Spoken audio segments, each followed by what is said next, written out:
Okay. So if I send this link, can people join? Message Emeka on the private chat to confirm Okay. because I think your link is probably a host link.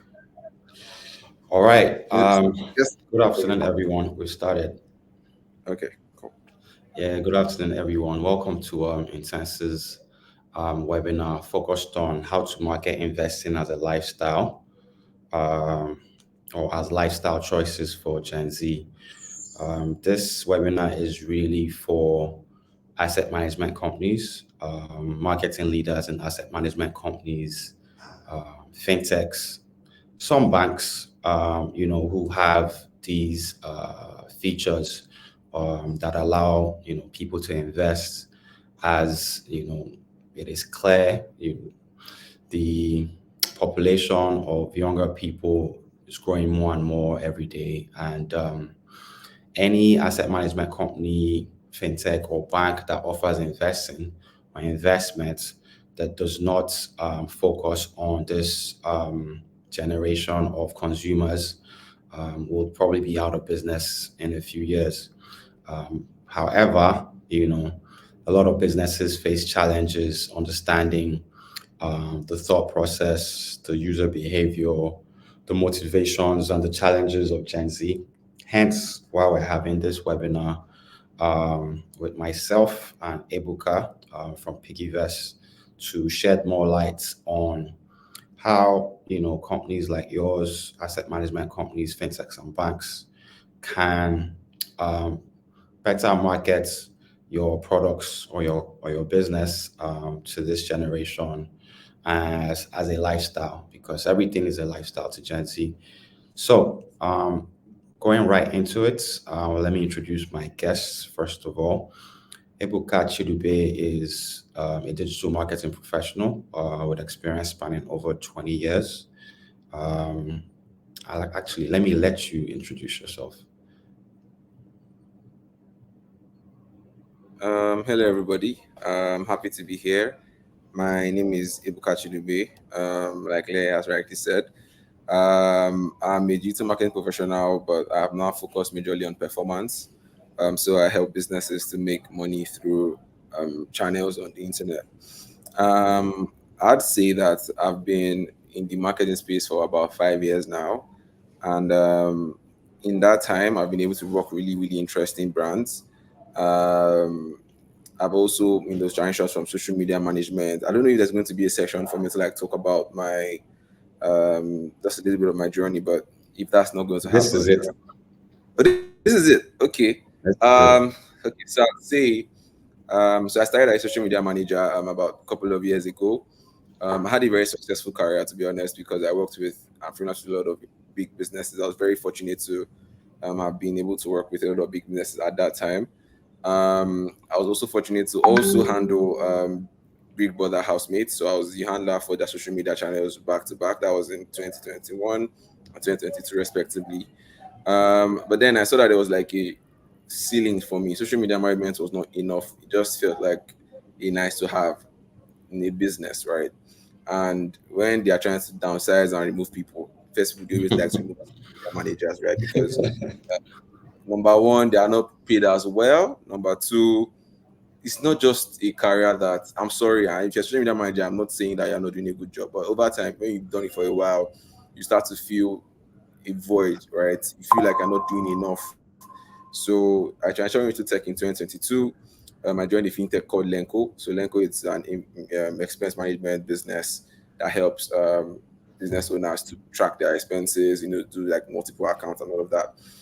And I was there for about 9 months before I joined Piggyvest. So I think I'm still very young in the tech space, but the cumulative experiences that I've gathered over the years have what have brought me to where I am today, and of course that's from the grace of God. But what I'm doing right now, I run the digital marketing at Piggyvest end to end. I'm the lead, and I also have an agency called Exo Digital where I help medium scale businesses to do better marketing.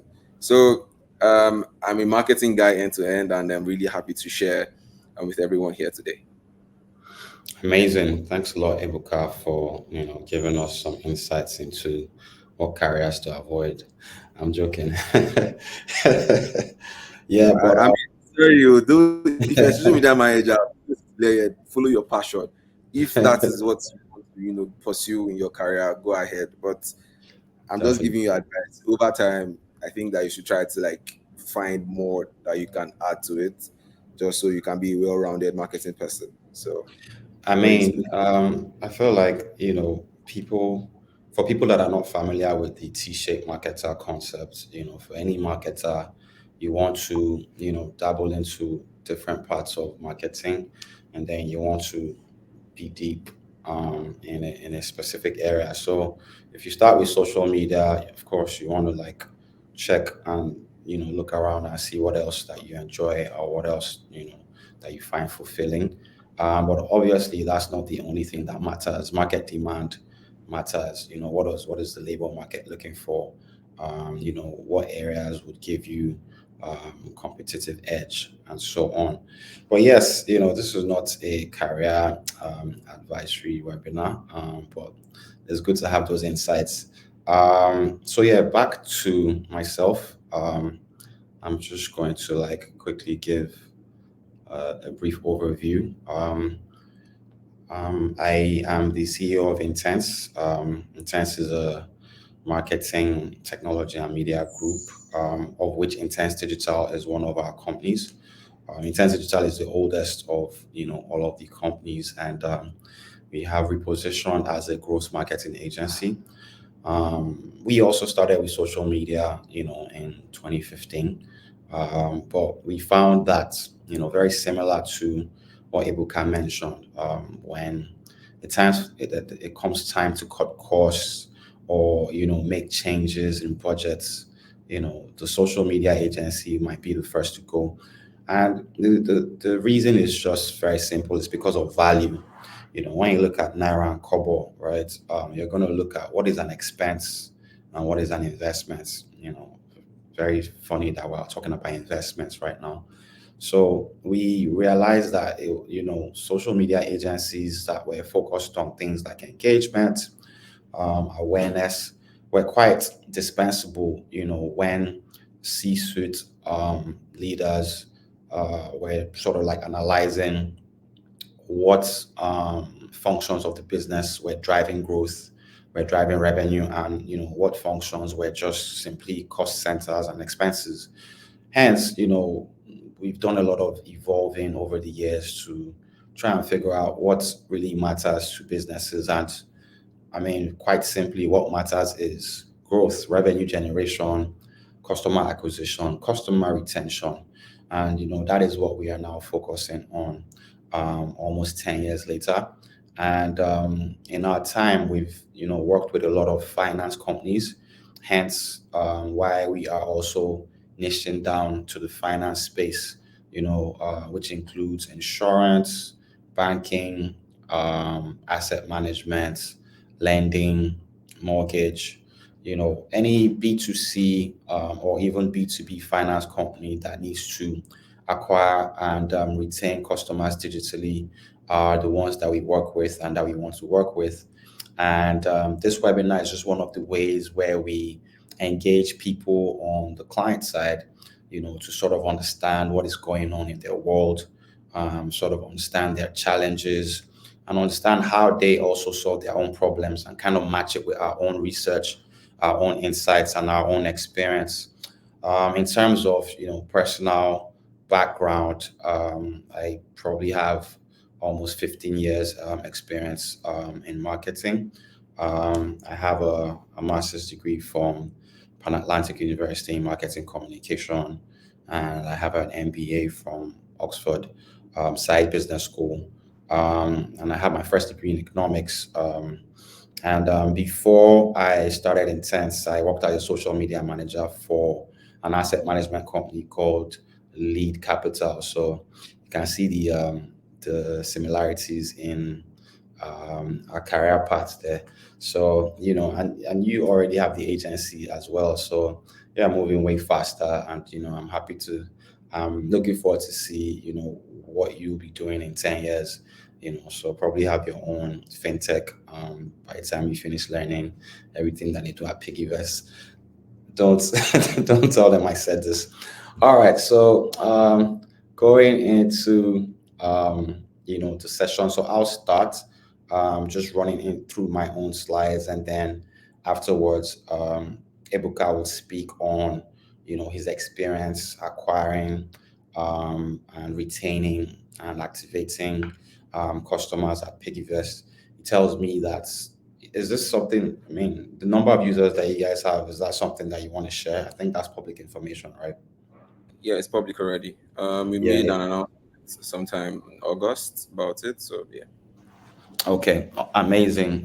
That Piggyverse has hit a milestone of 5 million users, and that is definitely a major feat, even amongst your traditional banks that have been around for 100 years. So it definitely means that they're doing something right, but it also probably means that you know um, customer acquisition via digital channels probably offers an easier path, to customer growth and revenue growth if you understand, the people that you're talking to, what drives them, what motivates them, and the channels through which they convert. So we'll just be taking you through this pretty quickly. Let me just yeah, expand this. So you learn why conventional methods often fall short with this audience. So you can't use old tools to solve new problems. You can't use the speak and the tactics that you used to acquire boomers, who had to fill physical forms, who had to visit the bank and line up in queues. You can't use those same tools to acquire people from a generation that were born into the internet and into smart and mobile devices. So, understanding Gen Z, who are they?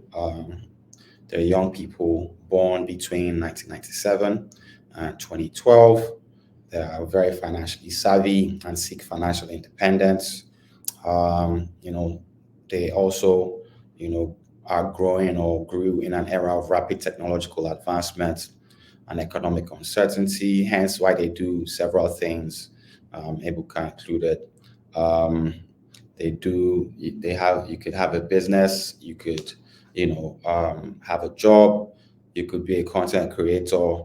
Meanwhile, the other generations, it's usually just one thing, 9 to 5, or, you have an entrepreneurial path. But the Gen Zs are very financially astute and very versatile and flexible. Their view on money is shaped by economic uncertainty and the desire for financial security. And what better time than now in this ever-changing economy, for them to rise to the occasion.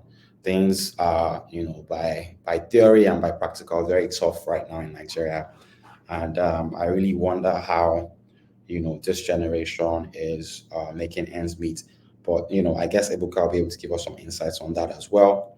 They have a preference for digital platforms, the other platforms like print, newspaper, radio, TV, um, and outdoor. Out of all of those channels, I would say that outdoor is probably the one that is even still, relevant because you can't avoid it. But you see a lot of Gen Zs don't even go out.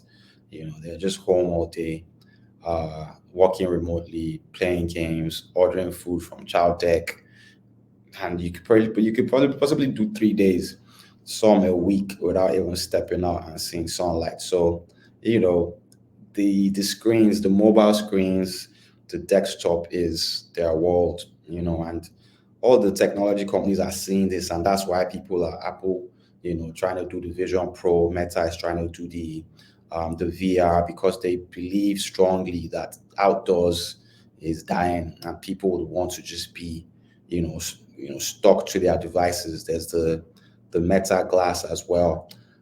Hence, these are the characteristics that shape, their attitudes towards investing, and you have to meet them where they are.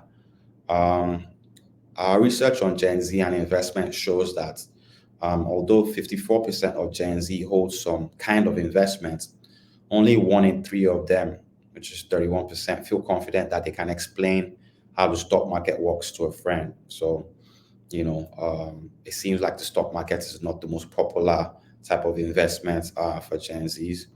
It seems that about a quarter of Gen Zers in our survey hold cryptocurrencies and stocks, and 1 in 10 own NFTs.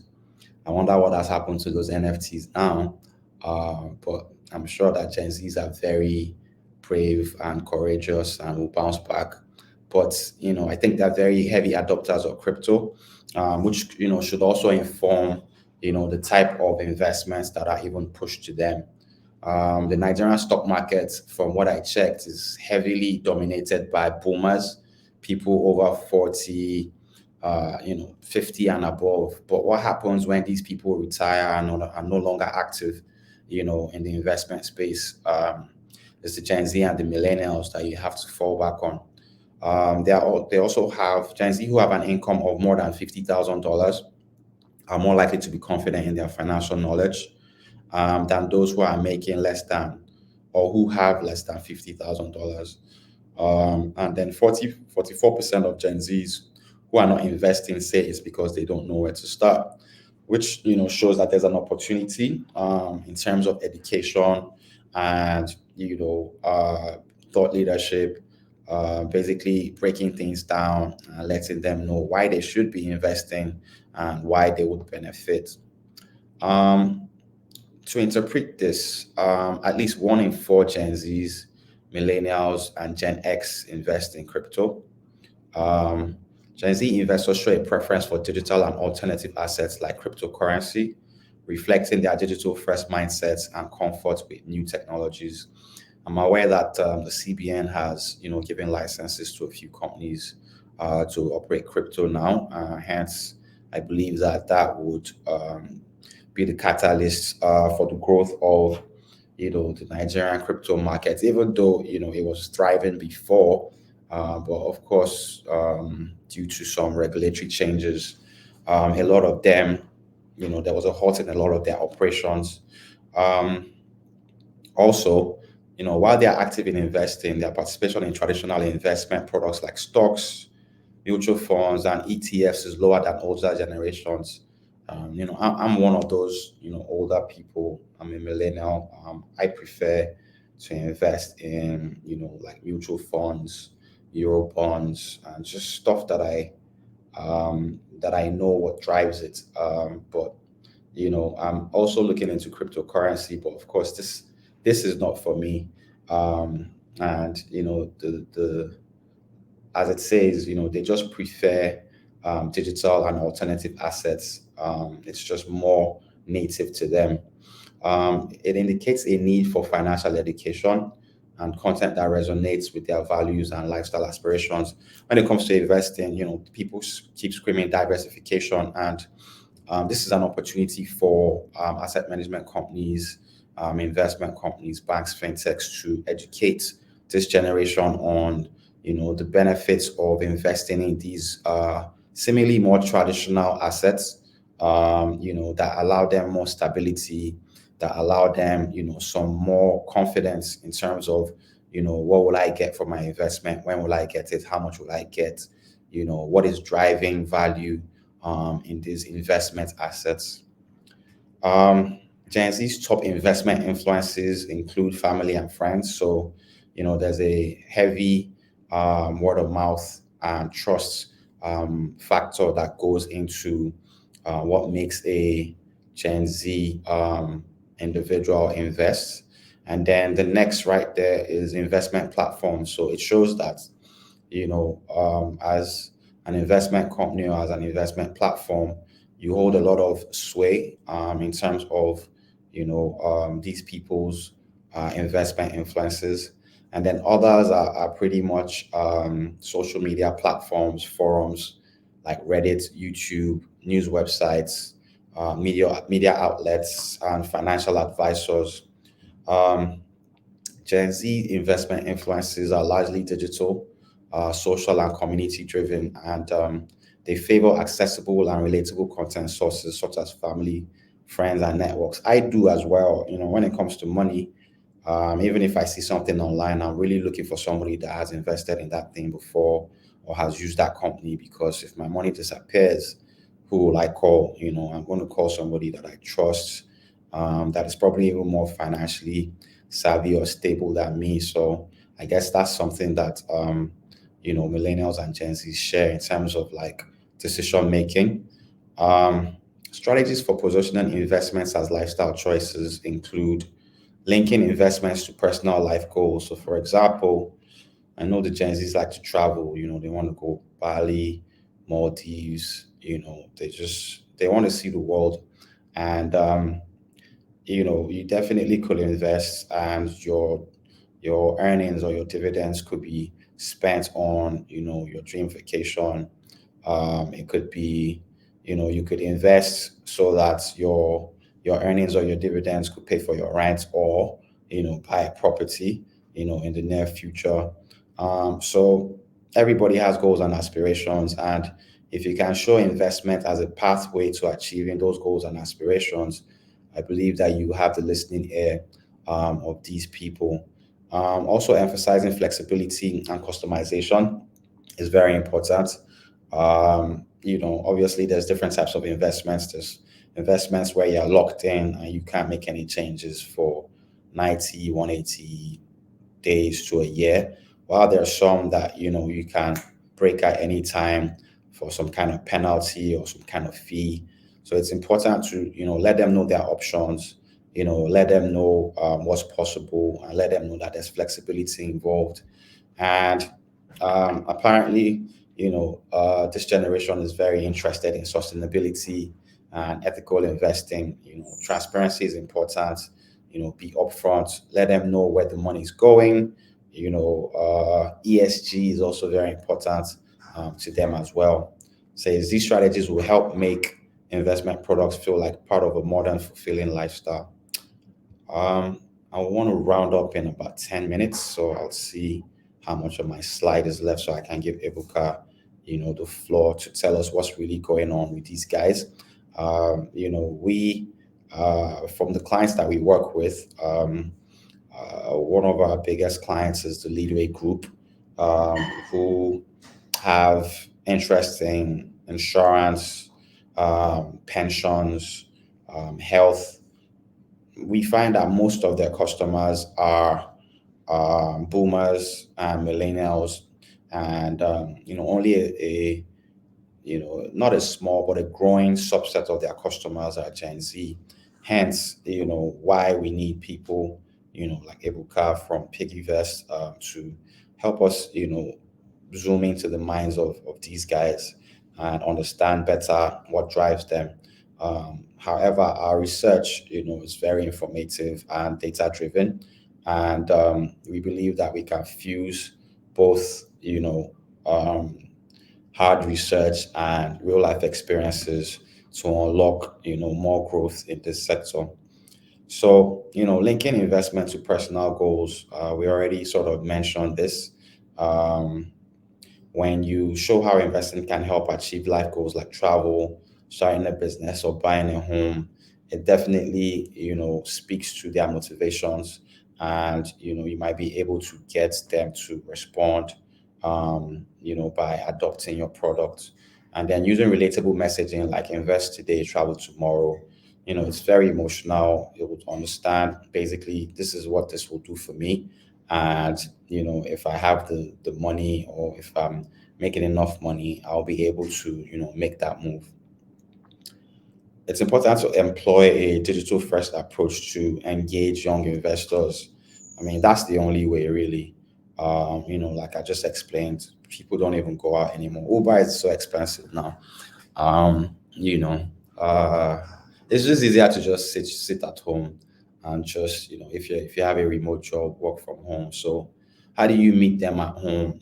They're not buying newspapers, they're not tuning into Nigerian info in the morning to find out what T-Pain is saying. So you have to meet them on Twitter, on TikTok, on Instagram, on Google search, and whatever other platforms that they use. And you need to partner with influencers. We spoke about trust. You need to partner with influencers that they trust. to basically create content that explains, these investment concepts to them in ways that they understand. And then obviously, educational content, user generated content is very key in connecting with them. Building community and encouraging learning. I believe that most investment companies should have communities where the users can actually interface with each other, communicate with each other, share ideas, because that's what really spreads the word. Oh, I invested this and I made 12%, return per annum, or I made 8% return per annum. Or did you use this platform? Or I don't like it, or I saw this video that they just shared, I found it really useful. These communities will really help you propagate and spread the word rather than you just advertising yourself and saying, come to us, buy from us. The Gen Z generation do not necessarily trust brands. They trust people, they trust friends. So creating a community that allows them to, share the word. As long as your product is good, as long as your company does what it says it does, then you will succeed. But if you're not authentic, if you're not transparent, then a community might just end up being your own, albatross, because they'll tell themselves that you're whack. So communities, very important. Educational content, very important. Right, good. I think we're right on time. So we want to examine a few real life case studies. I mean, Ebuka will tell us about PiggyVest. But for Cowrie wise, they used these are some of the content pulled from their pages. You have, this gamification, say savings leaderboard, performance of football circles for the 2022-2023 session. This is just like, trying to simulate things that interest them, like the Premier League or the Champions League, or just soccer, into basically savings. Trying to take different things that interest them and then connect it, to investment and savings. It says put your money where your team is. Join other football fans to save money every time your team scores. Again, they're just trying to like tap into, their interests, and then, create a sense of belonging, create a sense of community, to drive user action. So CarryWise connects football, to investments and savings.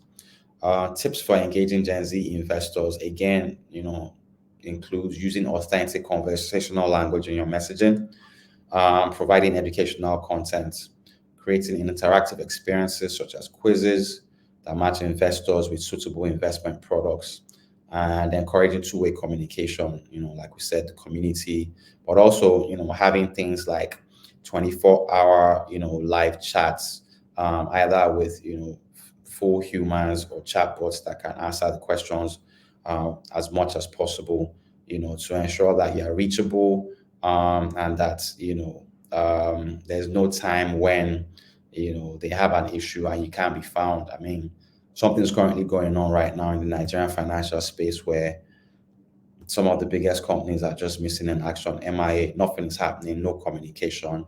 I don't really see it going well for them, over the next few years.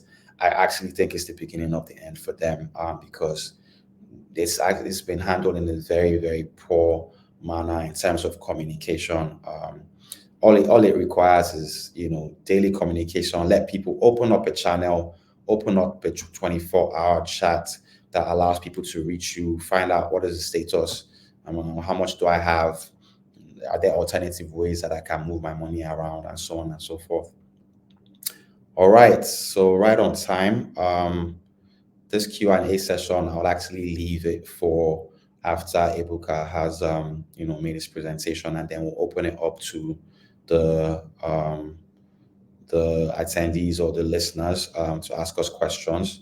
Again, we believe that this webinar is largely for marketing leaders that work in asset management companies. So if you're the head of growth, or if you're a product marketing manager, or if you're a CMO, and your number one job is to acquire new customers, but not only acquire them, but to also, ensure that they stay and that they're active.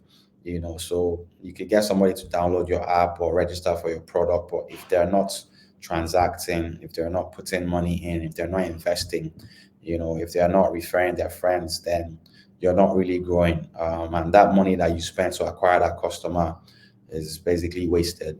So, when you're asking your questions, feel free to ask either myself or Ebuka questions on how to acquire, people from this generation, how to keep them, and how to turn them into ambassadors who eventually refer their own friends, and ultimately maximize customer lifetime value, so that they're with you for 5, 10, 15, 20 years, where they now become the older generation, and you're now looking to acquire younger people. So thank you so much, and over to you, Ebuka. Hi guys. Very happy to be here once again. So I don't have slides like Emily has done, but I made some points that I'll be going through. Um, So when we talk about selling to the Gen Z, I mean, I will not say I quite identify as a Gen Z, but chronologically, I kind of am, right? But Gen Z people are very interesting, right? So Leia has really shared interesting insights about, well, I say people of my generation, right? Because I'd say that I'm very much still in that generation. Um, You're One thing really that struggling to remove yourself. Just own it. it's not my I won't, it's not my fault. Chronologically, yes, but I don't identify. Anyway, going on. So I'd say that one thing that this generation has is that we are spoiled for choice. There are so many options that are in the market, and these people, they know these options, they have them on their phones, and they go for the ones that give them happiness, right? So when we talk about happiness, first thing I would say is user experience, right? The experience that a young person gets from your app has to be such that it makes them want to come back. That being said, from the design elements to the look and feel to the functionality and even to the responses when they have issues. So the product itself is what leads, um, let's say, retention, because acquisition is somebody that is in my generation would be happy to try a new thing, right? But then what makes them stay will now be the after post install or post registration experience, which has to do with the application itself being mobile friendly and being aesthetically pleasing, such that they don't have to do multiple steps. Because again, we are very lazy people too, right? So we want to get quote unquote root to the answer without having to unnecessarily go through the process, right? So that's what I'll lead with, right? So if you want to sell to somebody that is in the younger generation, you have to think about your overall experience from how your product looks, how it feels, how does it work, does it do what it says, and what is your support like? Because one thing that really helped PiggyVest, I take it from two perspectives. Number one, I would say that we have the best support in the financial market, right? There'll never be a time you reach out to anybody that you not see somebody to help you. And number two, the experience. So PiggyVest, people look say PiggyVest app is beautiful, it's pretty, it does a lot of things, but we found a way to make it easy for people to understand what it does. So like that's the first point I like to drive at.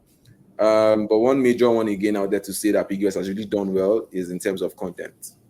Now, Larry made a very interesting point when he said that we, my generation enjoys content that is educative.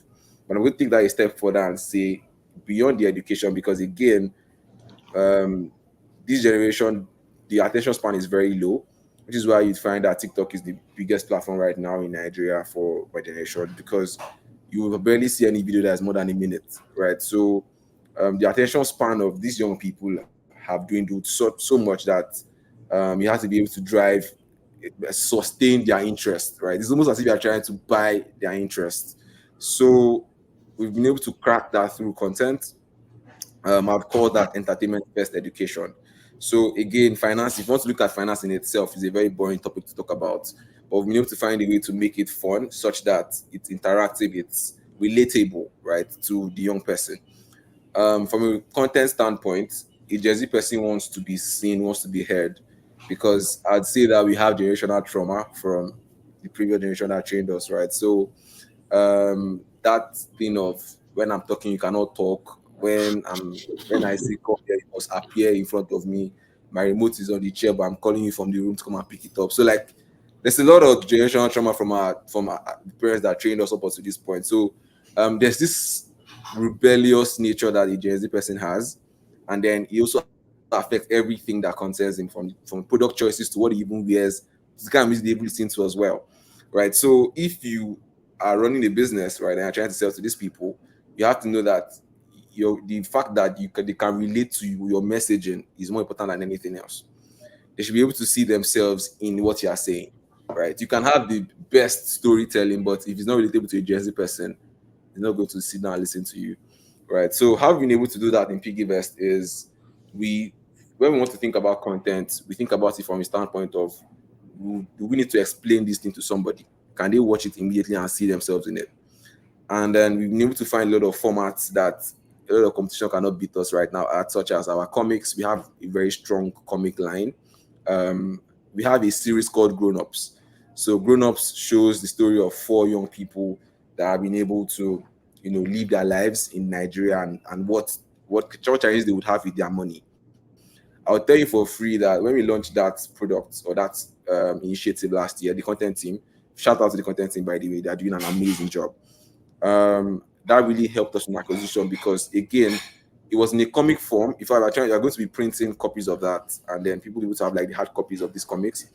And we saw that it really show for us because people were really interested in that story, right? They saw themselves in it. The story of four friends, they went through a YSC, just the usual thing that a normal young person would go through today, as a relationship with money. If you've not checked it out, you can just go on Google search and write Grown Ups Piggyvest, you'd see it. Very engaging, very interesting story.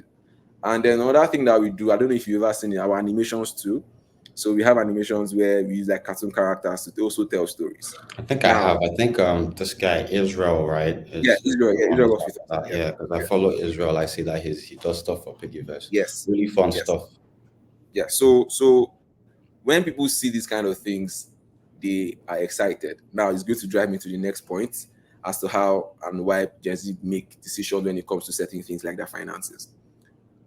In this generation, I found that there's a clout drug, right? There's a clout drug and it's heavy, such that I want to be seen, right? I want to be seen doing certain things, making moves in the industry. Many Yeah. businesses don't understand that this is also very important, and I'll tell you why.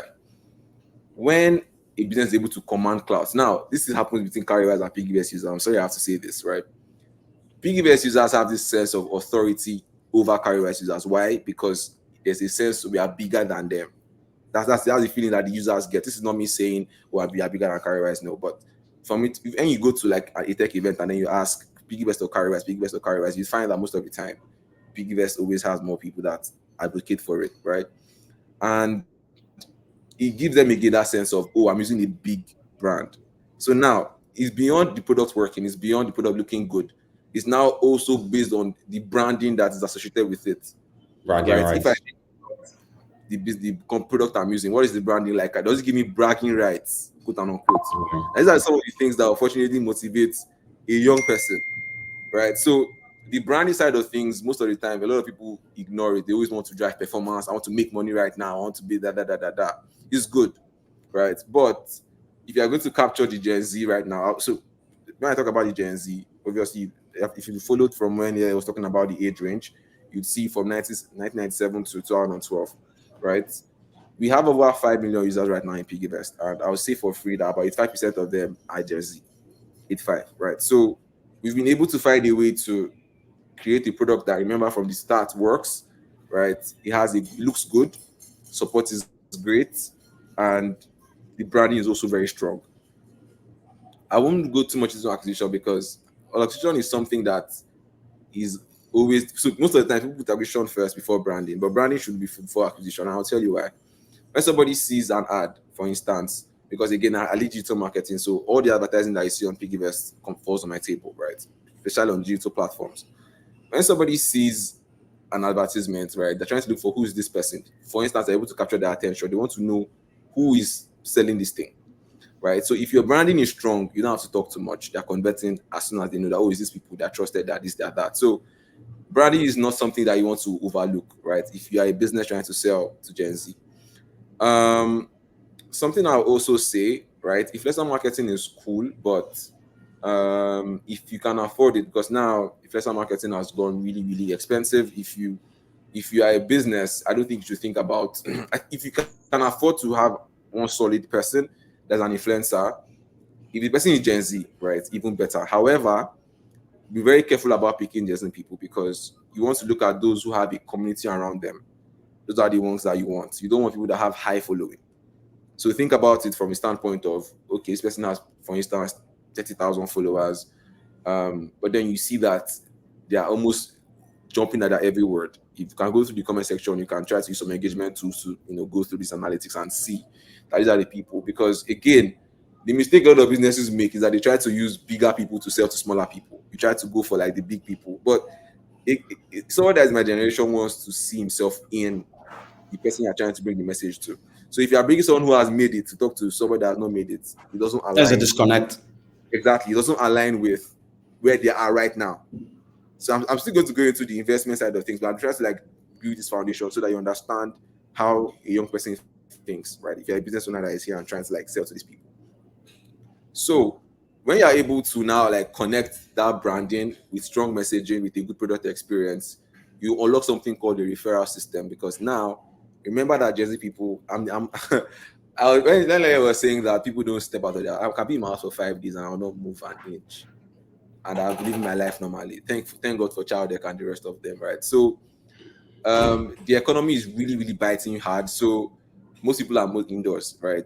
If you go outside right now, you know that you're spending nothing less than 30K or 40K, or like an average enjoyment trip, right? So how much is minimum wage? How much is NYC paying? How much are your 9 to 5s paying? You cannot afford to do certain you can't afford to do to carry out certain things right now because of your financial standing, right? So everything that you're doing from a branding perspective should be mobile first. Now, it doesn't mean that you can't do offline marketing channels. Again, I don't want to really jump out to like still build this foundation. It doesn't mean you cannot do offline radio, TV. I can tell you for free, most of the people here that watch television that are in my generation is only sports. Most Football. majorly sports, like football, right? So basketball, for some people that enjoy that type. So, but for like the major marketing that I see a lot of people doing marketing on televisions, it might not be that you're trying to target a Gen Z person, because that person is able to watch that ad. You'll not even that it exists to begin with, right? So entertainment that comes from an education standpoint is the first point I'm trying to drive at, right? The next point I'm trying to also go at is community building, right? There's a sense of belonging that this generation has come to become a part of, right? Every Gen Z is a member of a community. Every member of Gen Z. I don't know. I'm trying to say how to put it in a way that makes sense, right? But somebody I who is think a Gen every Z, Gen Z works. Yeah, it's fine. yeah, People will just every Gen Z is a member of a community, right? Either in our small clusters or in the major ones. yeah. You have to be able to find out how you can penetrate that community, right? As a business. Um, Sometimes, in fact, this is one is also very, very important one. One thing that we do in PiggyVest that helps us is that even our employees are also engaged, right, to spread the word. So everybody that is in your company as well. This is for people that I'm trying to strike a balance between. I don't know the people that are on this call, so I'm not sure the quality of the business that they're running or anything like that. So I'm trying to strike a balance so everybody gets something. You should be able to involve your team if that Gen Z, right? I find a lot of people building in isolation. If you are building a product and you are not leveraging the current resources that you have in your company, you are wasting your time, because you have agency in that company that probably understands more than you, the person you are trying to sell to. So if you are trying to build a product, you're trying to start a business, look inwards, right? If you have a team right now, if you don't have a team, it's fine for you to go and do your research. But look inwards, engage your current team members, right? Because I promise you, the insights that you'd get will be worthwhile. So before we go live, before we do anything as a team, we meet together, right? And then we talk about it in-house. We try to put ourselves in the shoes of the user, because we are, right? We are also the users as well, right? And then these decisions that we take, or the theories are able to gather, helps us to know, okay, what are we testing first, right, in the market? right? What angle would tap? You call it tap, right, or click, or make sense, and then you now try to now test all of these things. So community building is really important, and there's something that we do called savings challenge in PiggyVest. One is live right now. So we do a race to the new year every 90 days from the 90th day that comes down to the entire end of the year to January 1st in the new year. We do a savings challenge. And something happened this year. When we launched that thing, somebody put 8 million naira and the goal was 90,000 naira. The goal was to save 1,000 naira, and then somebody put 8 million in that challenge. What we now saw happen, people now started to now like put a lot of money over time. So there's this, like I said, I want to be seen, I want to be heard, I want to be known.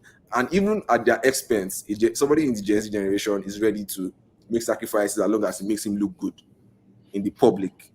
Wild. It's wild because people call it fake life, but fake life is a concept Fake life to them is that real life. it's real life to them. That's your Yeah. business. Fake life is Yeah. your business. This is my life.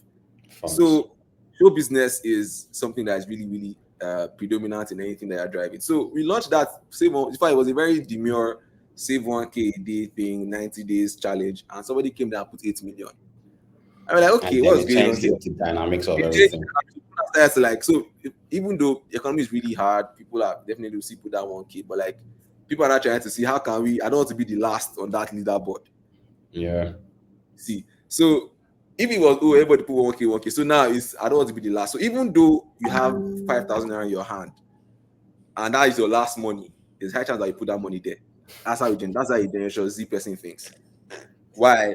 Because I don't want to be the last. I'm dead. So when you're thinking about community, right, you want to think about how can I embed my product into this drug of clout. Yes, clout. I don't want to call it clout, but this show business kind of thing, such that you are building a product that people can be proud to share. You have the share. I mean, things like sometimes we have things in PiggyVest where you can really move it to Twitter and then create a full tweet out of it, and then the messaging as well should be shareable. Because I don't know if you've ever seen a company that you send push notification, like people are taking that screenshot and putting it on Twitter. By sending a push notification on your phone, and you are so happy with what you are seeing that you are going to like to go and show everybody. That's what PiggyVest said. You see, Yeah, so I've seen that for PiggyVest itself. yeah, so it's something that we've seen. People want to be seen, like I said before. So think about it when you're building your product or trying to sell something to these people, right? Another thing that my generation is really interested in is instant gratification.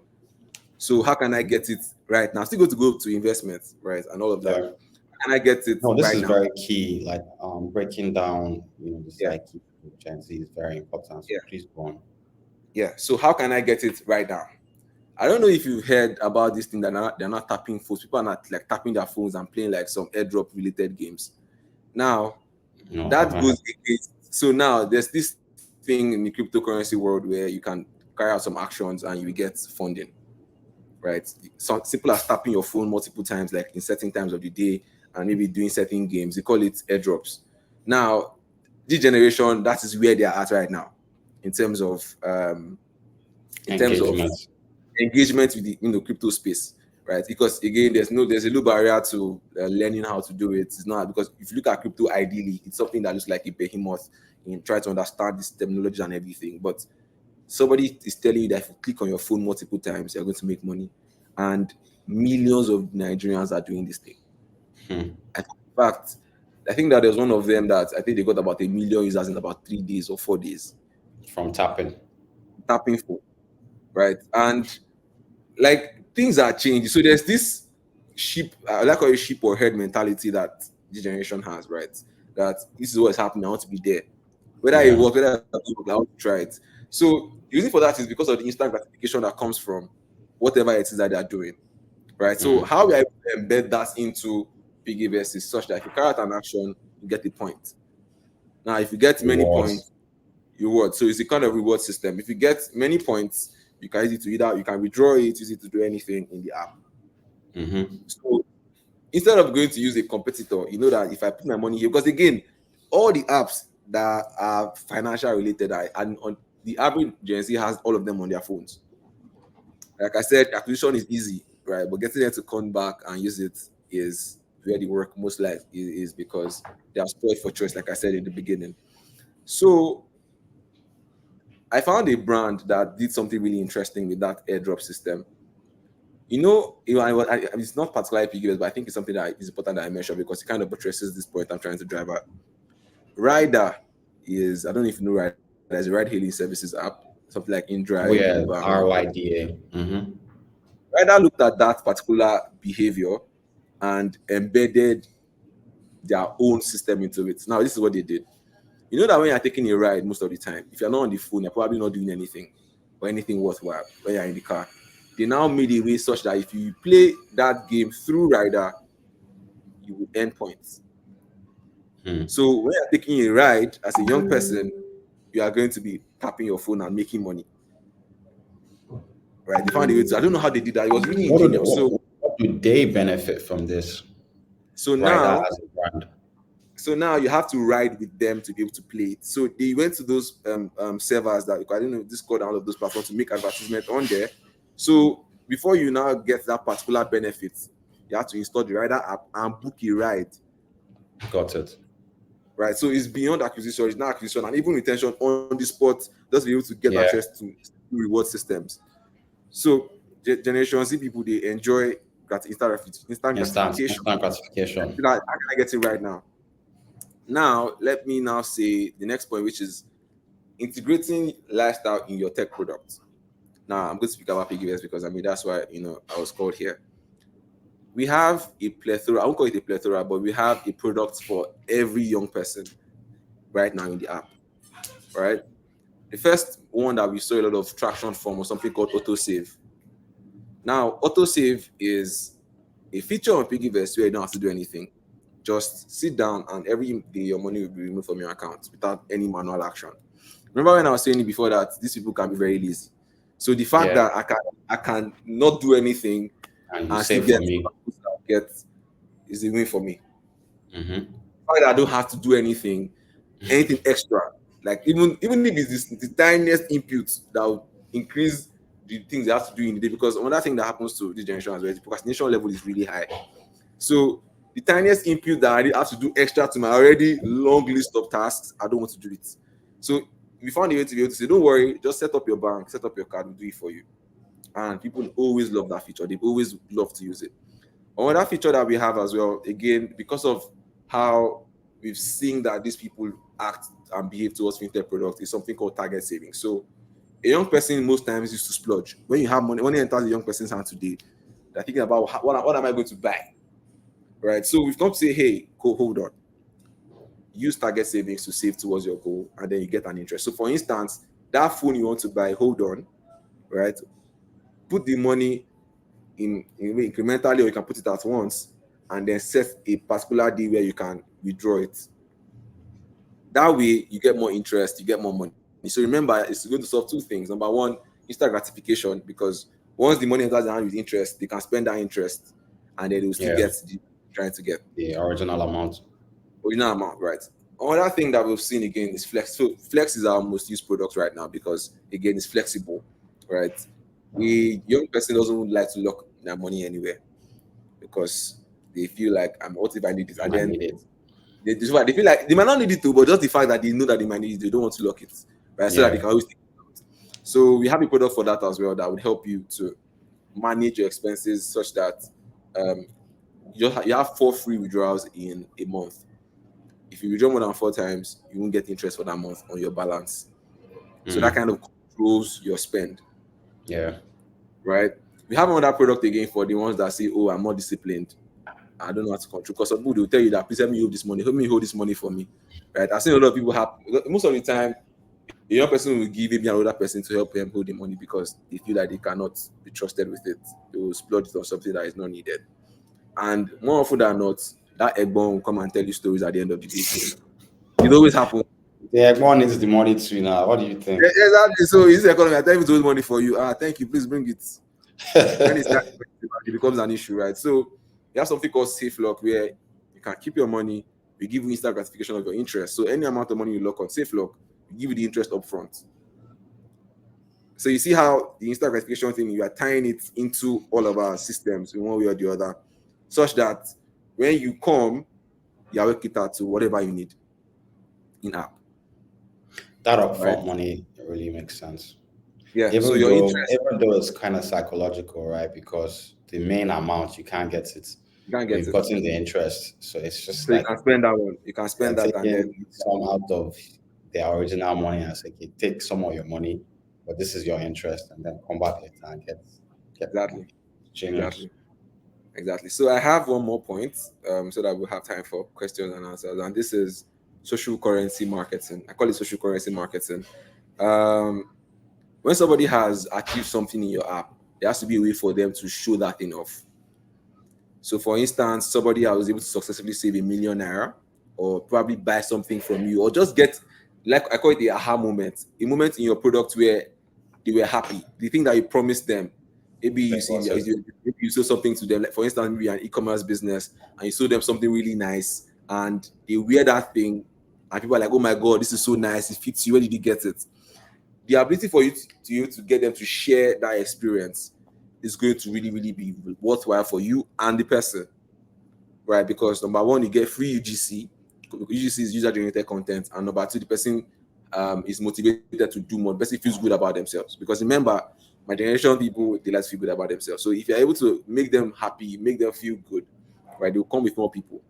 Because you start hearing, where did you get this? How did you get this? And referral in my side of things is something that is really, really crazy, because somebody would get an experience and will bring 10 people to come with, because there's this, remember, head mentality, follow who knows road mentality, and all of that.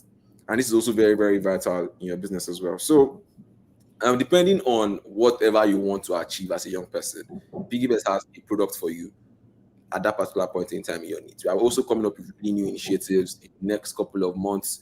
Something for businesses will also come up, which would help if you're a business owner to be able to scale your expense management systems and all of that. And if you're, so I don't want to really give spoilers, but we have really interesting thing that we've seen over time be the needs of these gens of people. So one thing that we also do, we listen to them a lot, collect feedback, and then we iterate as quickly as we can. Because remember, attention span is very short. So if somebody is saying they want something, right, from you, the next 3 minutes you don't want that thing anymore. But it still doesn't mean that you don't want it, but just that their needs and motivations are very rapid. Or like your Yeah, older they've person, moved on. another person has more stability, but younger person, today you want something, next tomorrow I don't want it again, I want this one. Like the other day I want this, I want that, right? So having to strike that balance between understanding what your users want and presenting it to them is very, very important as well. So user surveys, user conversations, focus groups, getting to speak to your users, ensure that you have a direct line to them will also give you a lot more insights than you would expect, because these people don't mind sharing. They'll tell you what they don't like. They won't hide anything from you. I don't like what happened here, right? This is what you can do better. So you get a lot more feedback from them if you're able to listen more to your customers and get them to tell you stuff about your product. So I think that's like the major thing about what I had planned. So about acquisition channels, I think I'll just give you that one for free, right? Um, so I'm in finance. I don't know if everybody here is in finance, but what I would tell you is you have to find out where your users hang out, right? I know that there's a conventional Meta, Twitter, Snapchat, and all of that, but you don't want to spread yourself too thin, right? Find one channel that has the majority of your users and go after that channel, because if your users are there, they are more like them as well. They'll be able to get the benefit of what you're trying to do. So don't try to spread yourself too thin. Focus on one channel that has the highest potential of your users. And if you don't know where your users are coming from, ask them, what channel do you use the most? Right? People try to guess too much. They try to wing things. You don't know where your users are. Ask them, the ones I currently have. Which What's channel that do you, channel for Piggyvest?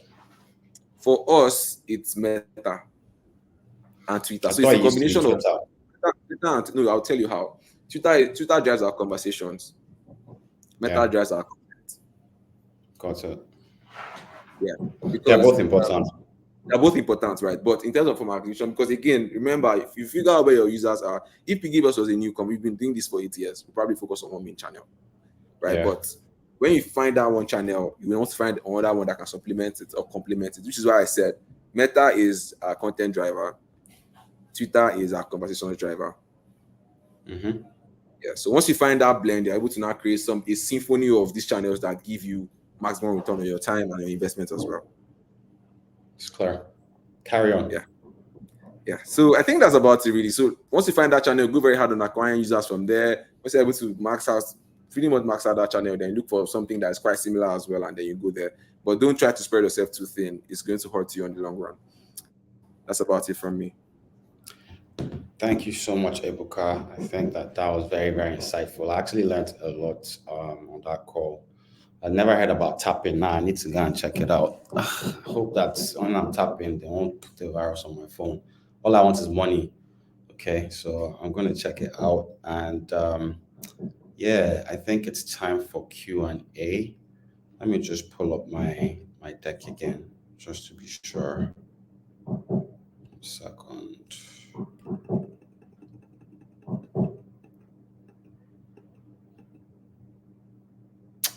Oh yes, we have a free ebook for all attendees. So you don't have to do anything as long as you registered for this webinar. You get our ebook that talks about, all our research about this generation, Gen Zs, how to, market investing to them, the way that they want to be, communicated to, where to find them, and all of the other, great insights. It's a very, very detailed ebook, and you'll get it by email.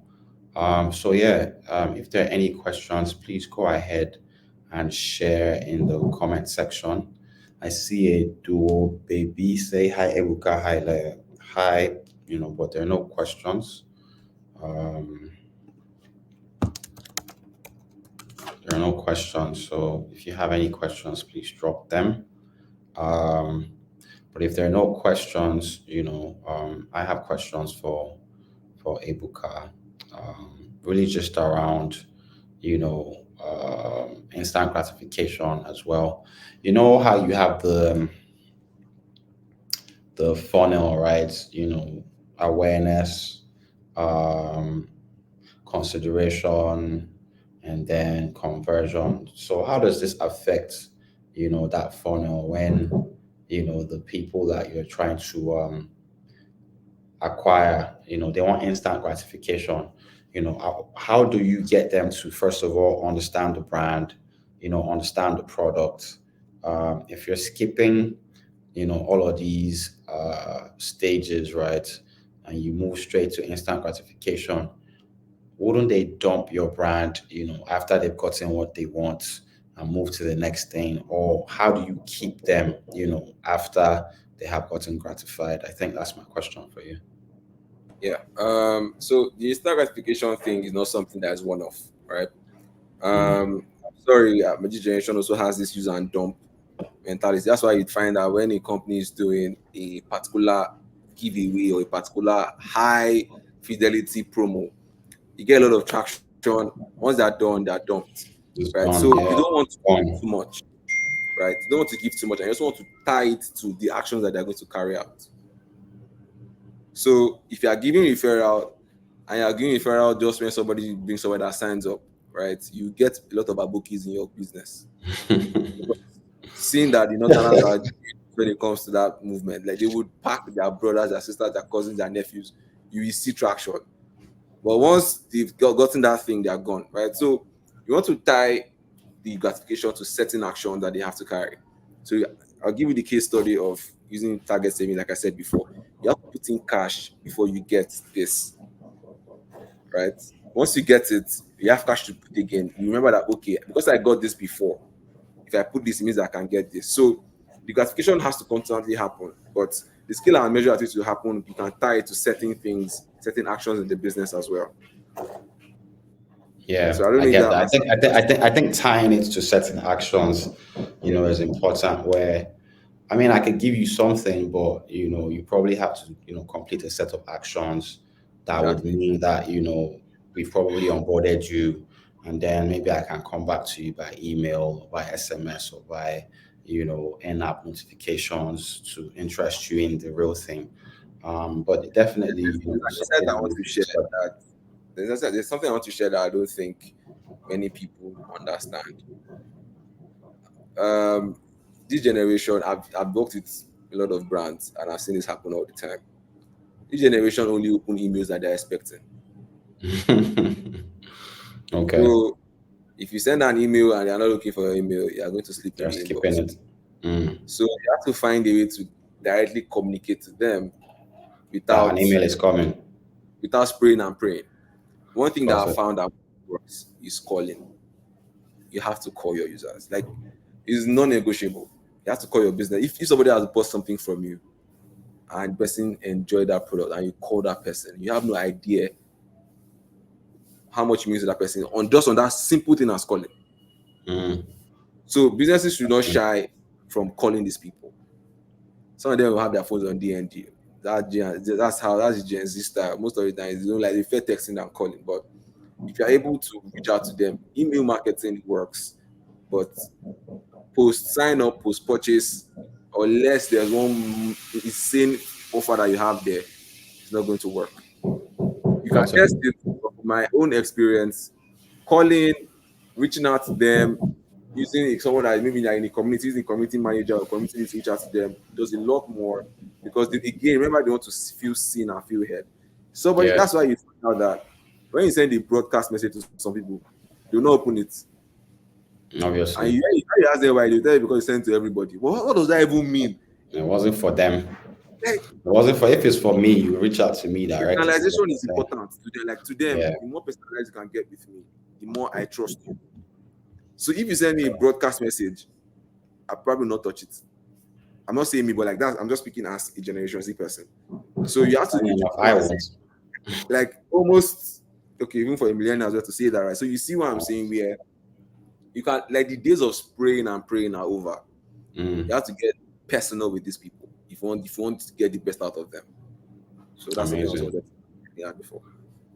We have a few questions. I don't know if you can see them, but let me read the first one. Samuel Markson says, "How will you define Gen Z interest in real estate investments, and how can one get Gen Z attention?" Do you want to take that? Real estate is still investment. I So don't I, know if Piggyvest is into that. I don't think so, but you can take yeah, that. we have a product called Investify, where you can buy a piece of an apartment based on your savings and what you amount you want to put in, right? But Okay. what I personally use, I'll tell you what I use because again, we're all in the same fintech space. I use Rise, and the reason why I use Rise is because number one, aside from the fact that it helps me to save in dollars, um, for someone like me that doesn't have time to understand investments, because again, remember we we want to be able to get something without having to put in too much energy. So if I'm going to Quick. be a real estate again, instant gratification. I'm going to be a real estate expert. It's going to take me some time to understand the market. Same thing with stocks. Same thing with cryptocurrency. So what Rise has been able to do for people like us that don't have that time is do something called like a mutual fund kind of thing, where um, they buy apartments in the US or rent or whatever, and then our monies You are going invest to in that. finance those things. Yeah. Right. So what I have to just do is put money, they take it and put it to work. And I Yeah. see So my they interest. commoditize the stuff. They break Exactly. it down into like Exactly. units, and then I buy Exactly. one Same unit. same with Yeah. stocks as well. Same with the stocks as well. You have a basket of stock options that they buy that we cannot buy into. That way I don't have to come and look at, oh, this is what is dropping. Let somebody be doing. That's what again, the other person is thinking, first of all, how easy can I get this thing? I'm thinking easy Yeah. Yeah. than complications, right? So you have a very good question. How will you define Gen Z interest in real estate investment? I know a lot of people buy lands, but how much are you even making to be able to afford the land right now, Yeah. right? That's why you find a lot of people put more of their investments in things that they can immediately remove because the economy is biting really Quickly. hard. Now, Yeah. person who don't job go invest, right? So I it's think I important think that there's actually an opportunity for like businesses, yeah, in this insight that you're sharing. Do you understand? yeah, So for real estate companies, you probably need to look into commoditizing, and selling fractional, pieces. Okay, let's assume that you have 1,000 plots of land. Maybe take 300 of that and bundle it into, digital, plots and sell it online at 10K per plot, right? And they can hold it, and you're showing them how it's going up. And if they want to sell, they can offer to sell it. Somebody else that is just coming in can buy it up. They don't really care, if it has, all of the details, right? But they know that I can buy and I can sell at any time. And Yes. you, on the other hand, have achieved your goal of selling land. So I think it's insight for businesses that they need to innovate. You need to make things bite sized. You need to make it easy to consume, easy to adopt, and not need a 60-page document of FAQs to understand. So I think that that's very, very important insight for someone who asked this question. Yeah. So about that as well, right? If so, again, just people are cut into middle class, lower class, and upper class, right?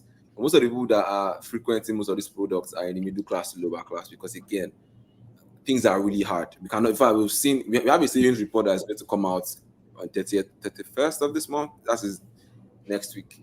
Yeah, and it's really going to show. I think everybody here should get it. It's going to show you what people are spending money on, where the money is going, and all of that. And I think that again, if you are really interested in understanding what's happening with money today, you must not miss that report. Right? You can check out Twitter handles to join the wait list and be a part of it. For people that, because me, I don't have, I rather put my money in things that I know that I would appreciate. And because again, I'm still a growing person, all those really, really expensive options to invest in are not available to me right now. I can't buy a house of 50 million right now or a property of 50 million. So somebody asked a question, right? I'm just using this to start that answer. What are the top financial investment opportunities available for young tech people? So first of all, if you're in tech, you're already a hot boy because they are above the Above, above the yes, year sea level. average, right? So if you're in Yeah, tech in yeah, investment, it means that that's different. you're well fed, you have eaten, right? So it's a good thing. Um, Now it depends on. I'm not a financial advisor, right? So I don't really have so much I can say on this front, but I will tell you what kind of works for me. Diversification of my funds is what I see like give me a lot more returns. Piggyvest is a pro naira company, right? So you barely see anything dollar related. So Sure. as much as you want to invest, ensure that you have something to spend so that you're not gonna touch your investment when things get very, very rough. So I'd say first, have an emergency fund, right? Separate from your savings because that emergency fund is going to help you when things get really hard, and then you can take it out of that pool and then spend it and then replenish it when you have more funds. So have an emergency fund that you can take out. But top financial investment opportunities right now, I'll say Piggyvest is still very okay. You can put your money in naira, you get your interest about 13-14%. If you just save lock up to 17%, and then you're happy, you go. Right. But if you don't take it a step further, maybe you're earning in foreign currency, you can use things like RiceVest. I don't use Bamboo because I have to do things manually. So I don't know anything about Bamboo. But I use RiceVest because I put my money, I come and see my interest after like 3 days, it has gone up. I'm happy, I go and sleep. I come at the end of the month, I see my interest again, I see everything going up. For context, I've been using RiceVest actively this year. And the major one I really put my money into is real estate side of things because it helps me to kind of lock it in such a way. Because again, it's FX. It helps me to lock it and then I get interest every month on top of my capital. Right. So you can use RiceVest. Don't try to do things. Don't try to be don't try to over diversify because just try and pick one or two options for you. If you can afford to do in USD, RiceVest. If you can afford to do in Naira, Piggyvest. Then if you know that okay, your money goes very far, you can try to put some money in cryptocurrency. I have a couple of dollars in crypto, right? Just let me just leave it there. If anything happens to it, it's fine. So you have to think about your risk assessment level as well, right? Me, I'm not a risky person. I work very. I really like to allow my money to run. So things that are Same. very mindful I have that I can nothing say, in crypto, zero crypto in my portfolio. I have stuff in crypto. And the reason why I have stuff in crypto is because I have experts. I don't know anything about cryptocurrency, but I have people that's their life. So Alpha, what am I buying? If it tells me don't buy anything now, I run away. If it tells me buy this, I buy. So like again, find people that know more than you and let them guide you. That way you're not going to burn too much. Or you're not probably able to burn at all because a lot of people in my generation try to make mistakes. But why would you want to learn from your mistakes? Can learn from the mistakes of other people, and then use that to make decisions that will make you money and make your investments not go down the drain. Right. So I think that's what I'll say about that. I hope I was able to answer your question. Thanks a lot, Evoka. Somebody said, "Can I watch this episode?" Yes, this episode will be available on our LinkedIn and our YouTube. I think check Intense Digital on YouTube. Just subscribe to our channel, or should be up in a few days. And check Intense Group on LinkedIn as well. Also follow us on Instagram, intense.digital, and TikTok, intense.digital. So Samuel says we run fractional real estate investments where we sell fragments of apartments to users with a minimum investment of 20,000. Okay, but we have been struggling to convert users to investing. Please shoot us an email, solutions at intense.ng. Maybe we can sit down and have a conversation and see how we can help you, figure this out. Somebody said profound presentation. Well done, guys. Thank you, Epidemi. Please follow our pages. We have webinars like this, looking at different aspects, different sectors of finance. So there's just, more and more people that will come on, like Ebuka, to educate you. So I think that's pretty much it. We've done almost 1 hour, 15 minutes. So let me thank Ebuka again. I think Samuel is too firing questions. Do you think it is wise? Do you think it is wise to reintroduce badges for customers retention, sort of what we have on To Go?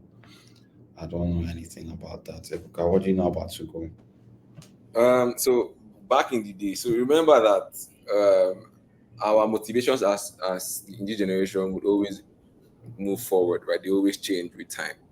At the time, To Go was such that number one, internet was very cheap. I think it would be 10 naira, I could get like a full day of browsing, right? So I would say To Go was a pretty much profitable business. I don't know anything about that business, but that remember what I said about generation, these people being more come and see me, show business kind of thing.